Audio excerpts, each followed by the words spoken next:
चला तर श्रावण सुरू होतोय. तुमच्याकडे हा झणझणीत बेत कधी करताय?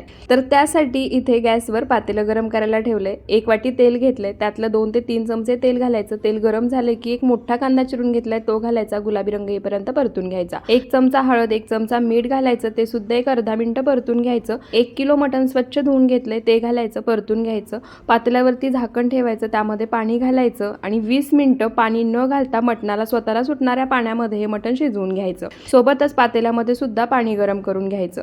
मटणाला 20 मिनिटं स्वतःच्या पाण्यामध्ये शिजवून घेतलं की गरम केलेलं पाणी घालायचं आणि आता हे मटण आपल्याला झाकण न ठेवता शिजवून घ्यायचंय. तोपर्यंत मसाला करून घेऊया. गॅसवर कढई गरम करायला ठेवली. 1 मोठा चमचा तीळ, 1 चमचा जिरे घेतले आहेत, खरपूस असे भाजून घ्यायचे आणि मिक्सरच्या भांड्यामध्ये काढायचे. त्याच कढईमध्ये अर्धा चमचा तेल घालायचं. तेलामध्ये अर्धी वाटी सुकं खोबरं खिसून घेतले, ते खरपूस असं भाजून घ्यायचं, ते सुद्धा काढून घ्यायचं. त्याच कढईमध्ये पुन्हा 1 चमचा तेल घालायचं. 3 मध्यम आकाराचे उभे चिरलेले कांदे घालायचे, सोनेरी रंग येईपर्यंत परतून घ्यायचे. 20 ते 22 लसणाच्या पाकळ्या, 1.5 इंच आलं, 2 मध्यम आकाराचे चिरलेले टोमॅटो घालायचे, ते सुद्धा 1-2 मिनिटं परतून घ्यायचे. सर्व साहित्य थंड करून मिक्सरच्या भांड्यामध्ये काढायचं. मुठभर कोथिंबीर घालायची आणि वाटण करून घ्यायचं.